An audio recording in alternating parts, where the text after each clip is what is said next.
The next time my girl drifts from a cafe speaker or pops up behind a viral TikTok dance, pause and think about the invisible cash meter spinning in real time. That single 3-minute burst of velvet sunshine accrues more than $120 an hour in global royalties. Every hour, every day, rain or shine. Over nearly 6 decades, it has stacked well beyond $30 million, and the wider Temptations catalog now hovers north of $250 million. Yet, back when Otis Williams and his bandmates were still known as the Elgins, the page that turned their Detroit dreams into Motown reality also locked them into royalty rates that were barely lunch money compared to Berry Gordy's multi-million-dollar slices.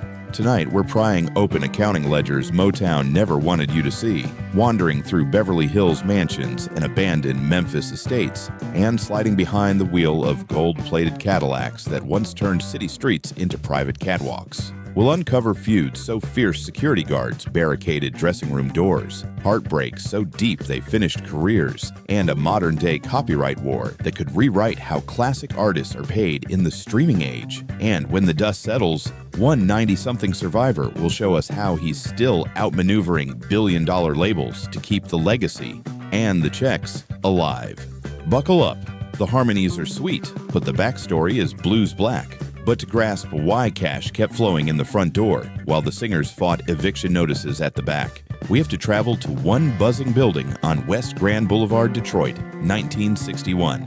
From the outside, Hitsville, USA looked like a suburban house with a music note sign. Inside it ran like a Wall Street printer. When the Elgins signed their 1961 contract, renamed The Temptations in Gordy's neat handwriting, they inherited a rate that paid out 3% of retail on records that cost the public 98 cents. The industry standard for newcomers was already stingy at 5. Motown's cut was skeletal, and that was before packaging deductions, breakage fees, and the studio's famously creative overhead costs trimmed it even thinner. Each song's copyright was pre-split between Motown Records, Jobete Publishing, and Stone Agate Music, all controlled by Gordy. That meant every jukebox spin or radio request generated 3 separate checks, and the label cashed 2 of them first. By 1966, the group's singles were selling 1 million copies apiece, but their collective annual take-home struggled to break the 6-figure mark. When CDs arrived, contracts stayed frozen in vinyl time. Napster, iTunes, then Spotify upended sales models again, but the Temptations' paper trail still pointed back to clauses written on typewriters before the moon landing. In 2023, Otis Williams and longtime lead Ron Tyson quietly filed a lawsuit claiming tens of millions in underreported digital revenue. Insiders say the discovery phase alone could unearth a roadmap showing how many other Motown legends were shorted in the streaming tidal wave. Yet despite headline-making paydays they never saw, the Temptations spent money as if they had Wall Street bonuses landing every Friday. Stage attire alone would soon cost more than most producers' studio budgets, because on stage, image wasn't everything, it was the only thing. And that obsession with flash sparked a shopping spree no accountant could slow.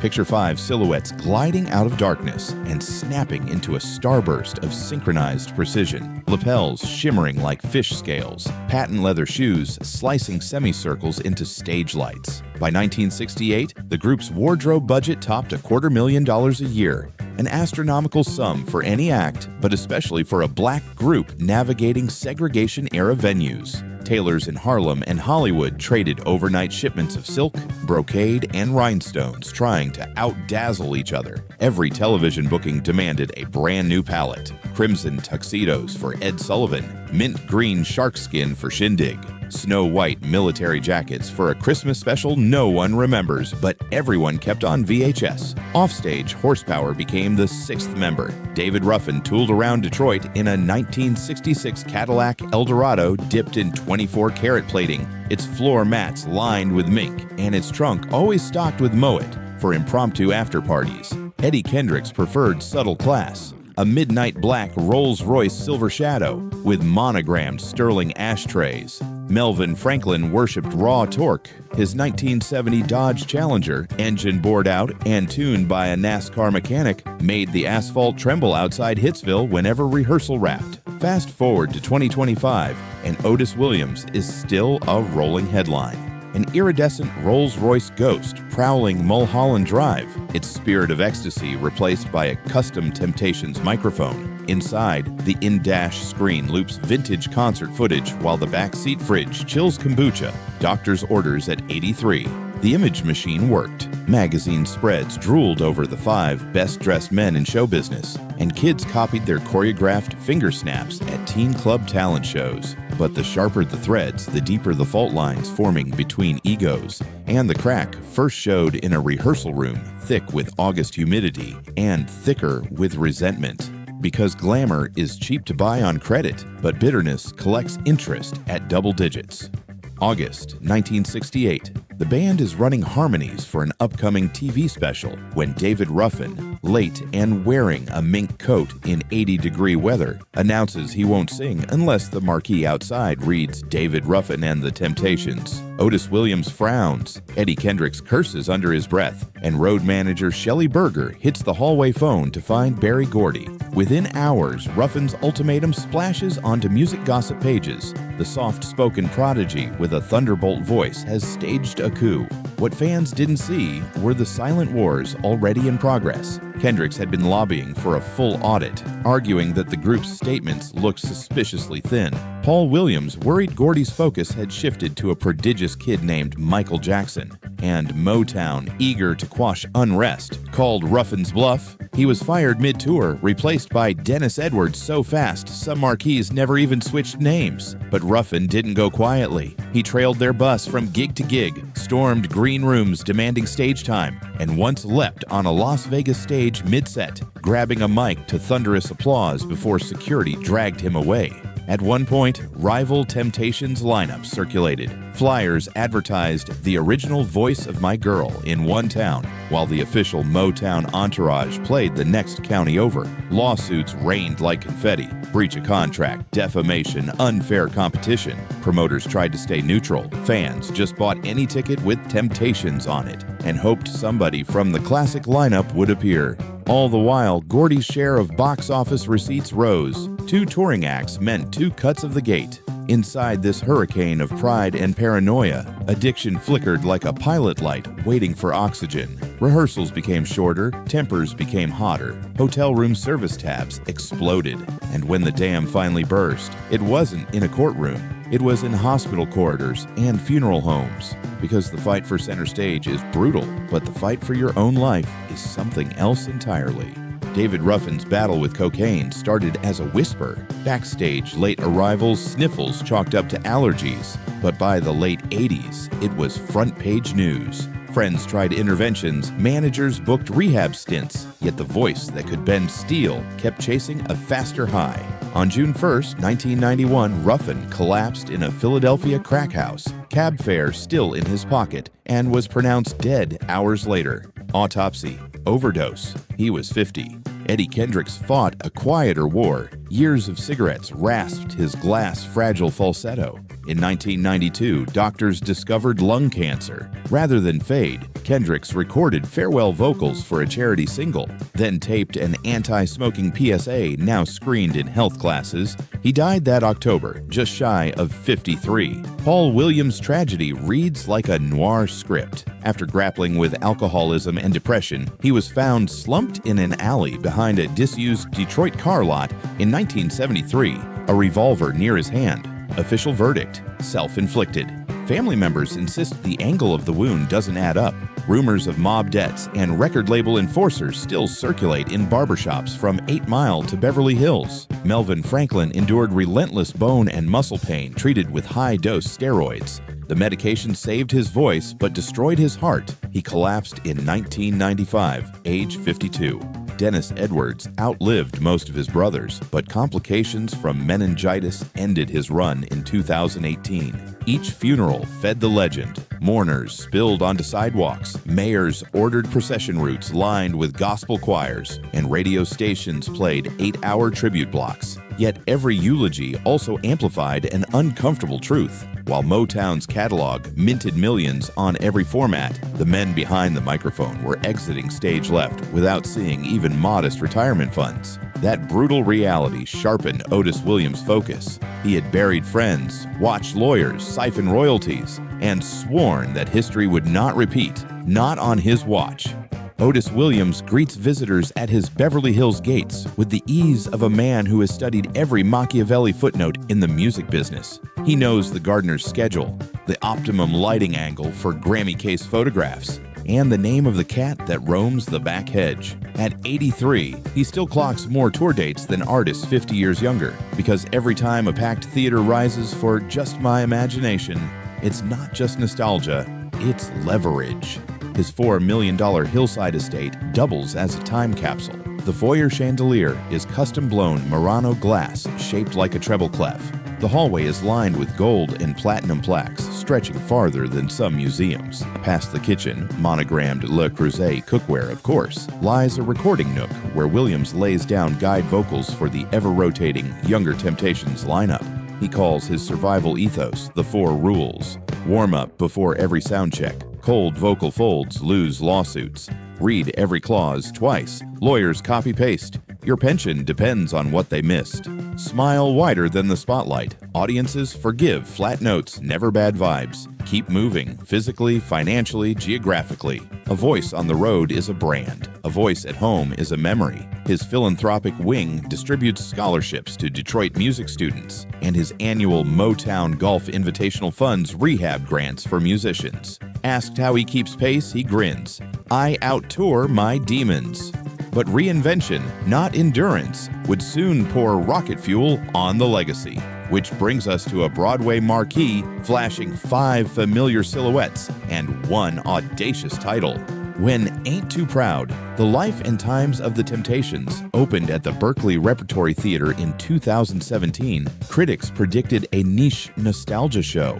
By the time it stormed Broadway's Imperial Theater 2 years later, it was printing $1 million a week, outselling everything except Hamilton and The Lion King. The musical does more than reenact tour bus banter. It stages fistfights in dressing rooms, shows chorus lines collapsing under drug withdrawal, and lets Ruffin shatter the fourth wall with the very mic he once demanded. Streamers latched on. The cast album debuted atop Billboard's soundtrack chart, and clips of the My Girl Choreography Challenge flooded TikTok, garnering 400 million loops by mid-2025. Live Nation, sensing a gold rush, launched a national tour that still packs 3,200-seat auditoriums on weeknights. Average ticket price $110 before fees. Merch table gross running $30,000 a night in city after city. Otis rolled with the momentum, teaming with Smokey Robinson to release Temptation 60 in 2022. The album fused vintage horn lines with trap-inspired hi-hats, snagged a Grammy nod, and landed the group on The Tonight Show, their first late-night performance in 2 decades. Meanwhile, Spotify monthly listeners sprinted past 10 million, with Gen Z and millennial demographics making up over half the stream count. Factor in sync deals and you see genius. A 2024 Nike campaign synced Get Ready to women's soccer ads. Netflix's retro crime smash Motor City Nights anchored its finale with Papa Was a Rollin' Stone, triggering a 700% week-over-week spike in Shazam searches. The message is loud. Yesterday's anthems, paired with today's platforms, equal tomorrow's paydays. But 21st century money still flows through 20th century contracts, and that contradiction fuels the next, and perhaps final, royalty battle. In the vinyl era, a hit single might top out at 2 million copies sold. In 2025, My Girl alone logs that many streams every 6 days, but each Spotify play nets the rights holder roughly $0.003, and depending on the contract, the performer might pocket only a slice of that sliver. Crunch the math. 10 million monthly listeners convert to about 100 million annual streams for the catalog, worth roughly $300,000 on masters alone. Before publishing, neighboring rights and sync fees add their layers. On paper, the estates of Ruffin, Kendricks, Franklin, Edwards, and Paul Williams should be cashing respectable checks. In practice, payments bounce through Motown's 1960s royalty waterfall, then through Universal Music Group's 1990s acquisition ledgers, then into modern distribution pipelines. Every stop siphons a percentage, often justified by legacy marketing or catalog maintenance. That's why the 2023 Williams-Tyson lawsuit carries nuclear potential. If a judge rules that digital formats aren't sufficiently covered by vintage clauses, Universal could face retroactive liability across its entire Motown roster. Marvin Gaye, Stevie Wonder, The Supremes. Estimates whisper 9-figure exposure. Meanwhile, licensing skyrockets. Super Bowl 58 showcased Ford's new electric F-Series over Ain't Too Proud to Beg. Rumored fee $7 million. NBA 2K24's soundtrack features Ball of Confusion, embedding the hook in every gamer's brain. Amazon's Alexa uses the opening bar of Just My Imagination as a wake word Easter egg. All lucrative, but only if the right people see the ledger. Lawyers from Los Angeles to London are sharpening pens, while estate heirs swap spreadsheets in WhatsApp groups titled Fair Share. The stakes: who will truly profit as algorithms ensure these melodies never fade? And that brings us full circle to a final question, one that's bigger than Motown, bigger than any lawsuit, and aimed straight at anyone who loves music. 6 decades after 5 Detroit dreamers stitched gospel grit to pop polish, their voices still soundtrack backyard barbecues, first kisses, and TikTok thirst traps. Cloud9 has underscored mental health documentaries. Get Ready fires up Madison Square Garden. Papa Was a Rollin' Stone booms through hip-hop samples. The Temptations remain cultural oxygen. Every generation inhales them without thinking. Yet behind that effortless timelessness is a price most fans never imagined. Empty bank accounts in hospital rooms, auctioned gold records funding funeral costs, families suing conglomerates for statements measured in fractions of pennies. The dichotomy is stark. $1 million sync fees negotiated in corporate high-rises versus widows hunting down performance rights paperwork from the Kennedy era. So, as Just My Imagination fades the next time you hear it, maybe in your earbuds on a crowded subway, ask yourself, should a voice that helped integrate radio, inspired civil rights marches, and still sparks joy across continents be fighting in court for digital leftovers? Should legacy artists have to tour into their 80s just to guarantee grandkids' college tuition, while corporations balloon off royalties set before the first microchip? Drop your thoughts below. Share how you think streaming platforms, labels, and estates should split the modern pie. Because long after the final encore, the business choices we make today decide whether tomorrow's 5-part harmony becomes an anthem of triumph or a cautionary tale looped on repeat.